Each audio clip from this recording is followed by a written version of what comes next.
আসসালামু আলাইকুম ওয়া রাহমাতুল্লাহি ওয়া বারাকাতুহু। প্রিয় শ্রোতাবৃন্দ, আজকে আপনাদের সম্মুখে একটি হাদিস নিয়ে বিস্তারিত আলোচনা করব। হাদিসটি হলো যে আল্লাহ রাসূল সাল্লাল্লাহু আলাইহি ওয়াসাল্লাম আমাদেরকে দাঁড়িয়ে জুতা পরিধান করতে নিষেধ করেছেন। অথচ আমরা অনেকেই বেশিরভাগ সময়েই আমরা দাঁড়িয়ে জুতা পরিধান করে থাকি। তাহলে কি আমরা রাসূল সাল্লাল্লাহু আলাইহি ওয়াসাল্লামের এই হাদিসটাকে অমান্য করছি, নাকি আল্লাহ রসুল সাল্লাল্লাহু আলাইহি ওয়াসাল্লামের দিকে যে এই কথাটাকে সম্পৃক্ত করা হচ্ছে তা সঠিক নয়?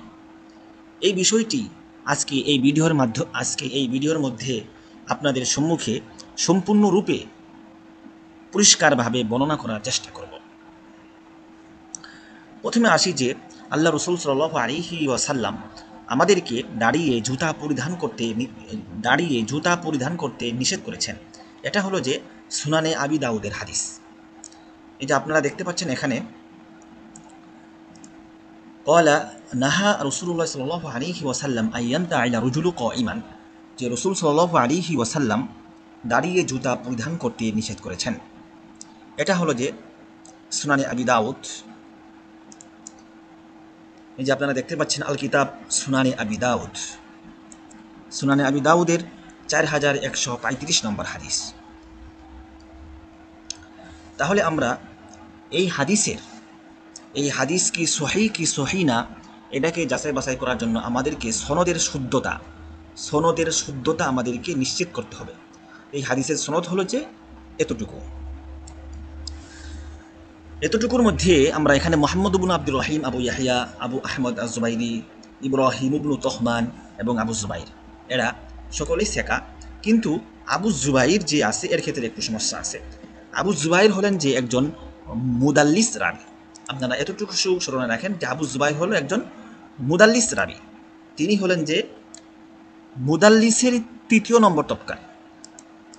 আবু জুবাইর যেহেতু মুদাল্লিসিনদের 3য় নম্বর তবকার লোক, তাহলে এর জন্য এমন শব্দ নিয়ে আসতে হবে যে তিনি তার শায়েখ থেকে এই হাদিসটা শ্রবণ করেছেন, এটা বোঝায়। কিন্তু আবু জুবাইর এখানে এই ধরনের শব্দ নিয়ে আসেন নাই, তিনি এখানে আন নিয়ে আসার দ্বারা এখানে আবু জুবাইর যে এই হাদিসটা সরাসরি জাবের থেকে শুনেছেন, আবু জুবাইর যে এই হাদিসটা সরাসরি জাবের রাদিয়াল্লাহু তাআলা আনহু থেকে শুনেছেন, এটা এখানে বুঝায় না। আন নিয়ে আসেননি। যদি হাদ্দাসানা নিয়ে আসতেন যে তিনি আমাদেরকে হাদিস বর্ণনা করেছেন, আন মানে থেকে, যে জাবের থেকে বর্ণনা করেছেন, থেকে এটা যে তিনি এই হাদিসটা যে জাবের থেকে শুনেছেন, এটা বুঝায় না। এই কারণে এই আবু জুবাইর সে যদিও সেকা, কিন্তু তিনি হলেন যে মুদাল্লিসিনের 3য় নম্বর তবকার। এই কারণে এই হাদিসটা জয়ীফ হয়ে যাবে। এরপর কথা হলো যে হাদিসটা জয়ীফ হলেও এই হাদিসের মানাকে সমর্থনকারী একটি শাহেদ আছে। এই হাদিসের মানাকে সমর্থনকারী একটি শাহেদ আছে, সেই শাহেদটা হলো যে সহি। এটার ভিত্তিতে এর শাহেদ যেহেতু সহি, এই জয়ীফ হাদিসটা সেই শাহেদের ভিত্তিতে এটা সহির স্তরে পৌঁছে যাবে, অর্থাৎ এই হাদিসটাও সহি লিগাইরিহি হয়ে যাবে। আমরা তাহলে এর শাহেদের দিকে যাই। শাহেদটা সুনানে ইবনে মাজার হাদিস।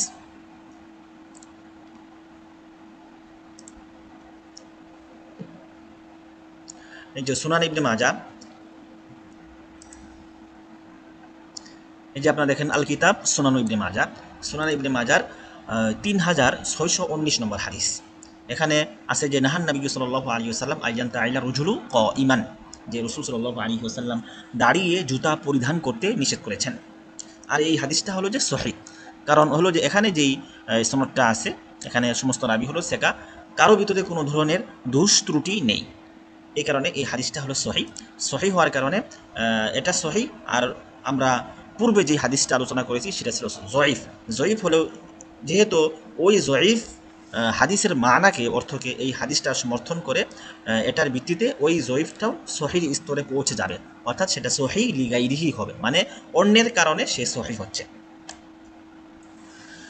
তো এখন প্রশ্ন হলো যে যদি এই হাদিসটা সহি হয়, তাহলে রাসূল সাল্লাল্লাহু আলাইহি ওয়াসাল্লাম আমাদেরকে দাঁড়িয়ে জুতা পরিধান করতে নিষেধ করেছেন, কিন্তু অথচ আমরা অনেক সময় আমরা দাঁড়ানো অবস্থায় আমরা জুতা পরিধান করি, মুজা পরিধান করি। তাহলে কি আমরা রাসূল সাল্লাল্লাহু আলাইহি ওয়াসাল্লামের আদেশের অমান্য করছি? এর জবাবে আমরা বলবো যে এর জবাব হলো যে এখানে বাহ্যিক অর্থ এটা, কিন্তু এখানে মুহাদ্দিসিনে কেরাম এই হাদিসের কী ব্যাখ্যা করেছেন সেই ব্যাখ্যা আমাদেরকে বুঝতে হবে। আমরা মুহাদ্দিসিনে কেরামদের মধ্যে আমরা আল্লামা খত্তাবী রহমতুল্লাহ আলাই যে ব্যাখ্যা করেছেন মাআলিমুস সুনান গ্রন্থে, আমরা তার ব্যাখ্যাটি এখানে দেখি। মাআলিমুস সুনান গ্রন্থের মধ্যে আল্লামা খত্তাবী রহমতুল্লাহ আলাই তিনি এই হাদিসটা নিয়ে আসছেন আগে যে কল নাহার নবী সাল্লাল্লাহু আলাইহি এই নাহা রাসূলুল্লাহ সাল্লাল্লাহু আলাইহি ওয়াসাল্লাম আইয়ান তাইয়া রুজুলু কাইমান। এরপরে এর ব্যাখ্যা এখানে আল্লামা খত্তাবী রহমতুল্লাহ আলাই ব্যাখ্যা হলো এতটুকু যে কলা শায়েখ, এখানে শায়েখ মানে আল্লামা খত্তাবী রহমতুল্লাহ আলাই, তিনি তিনার কিতাব মাআলিমুস সুনান তিনি এখানে বলেছেন যে কলা শায়েখ এখানে শায়েখ মানে আল্লামা খত্তাবী, তিনি বলছেন যে ইউশবিহু আইয়াকুনা ইন্নামা নাহা আন লুবসিন না'লি কাইমান লিআন্না লুবসাহা কা'iদান আসহালু আলাইহি ওয়া আমকানু লাহু ওয়া রুব্বামা কানা যালিকা সাবাবান লিনকিলাবিহি ইযা লাবিসাহা কাইমান فأمر بالقعود له والاستعانة باليد ليأمن غايلته والله أعلم। যে আল্লামা খত্তাবী রহমতুল্লাহ আলাই তিনি বলছেন যে এটা উপযুক্ত, যে এটা যুক্তিসঙ্গত যে এখানে যে রসুল সাল্লাল্লাহু আলাইহি ওয়াসাল্লাম দাঁড়িয়ে মোজা পরিধান করতে নিষেধ করেছেন। এর কারণ হলো যে বসে থাকা অবস্থায় মুজা পরিধান করা এটা বেশি সহজ এবং এটা ওয়ামকানু লাহু, এবং এটা সহজেই মুজা বসে থেকে পরিধান করা যায়। ওরুব্বামা কানা যালিকা সাবাবান লিনকিলাবিহি ইযা লাবিসাহা কাইমান, আর কোনো সময় সেটা কেউ যদি দাঁড়িয়ে মুজা পরিধান করে তাহলে সে উল্টে যাওয়ার কারণ হতে পারে, সে উল্টে যাওয়ার সম্ভাবনা আছে। এই কারণে রাসূল সাল্লাল্লাহু আলাইহি ওয়াসাল্লাম তাকে তার বান্দাদেরকে তার উম্মতকে তিনি বসে মুজা পরিধান করার আদেশ করেছেন এবং হাত দ্বারা সাহায্য নেওয়ার আদেশ করেছেন, যেন সে এখানে যে সমস্যা হয় দাঁড়িয়ে মোজা পরিধান করলে অথবা জুতা পরিধান করলে সে যাতে এই সমস্যা থেকে সে যাতে নিরাপদ থাকতে পারে। এই কারণে রাসূল সাল্লাল্লাহু আলাইহি ওয়াসাল্লাম তাকে মোজা কীভাবে পরিধান করতে হবে সেটার দিক নির্দেশনা দিয়েছেন। এটা তিনি ওয়াজিব হিসেবে তিনি এটা বলেননি।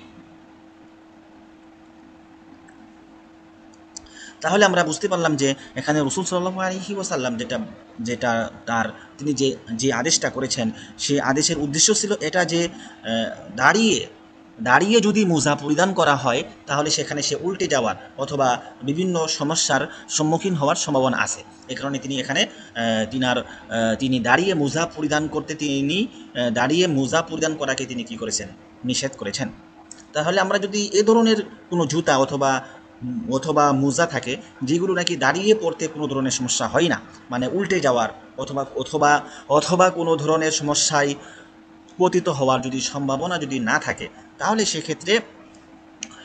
সেক্ষেত্রে দাঁড়িয়ে জুতা পরিধান করতে কোনো ধরনের সমস্যা নেই। যেমন আমাদের স্যান্ডেল যেগুলো আছে যেমন আমরা জুতা পরিধান করি, সেগুলো যদি আমরা দাঁড়িয়ে যদি আমরা জুতা পরি তাহলে সেগুলো আমাদের ক্ষেত্রে কোনো ধরনের সমস্যা হয় না।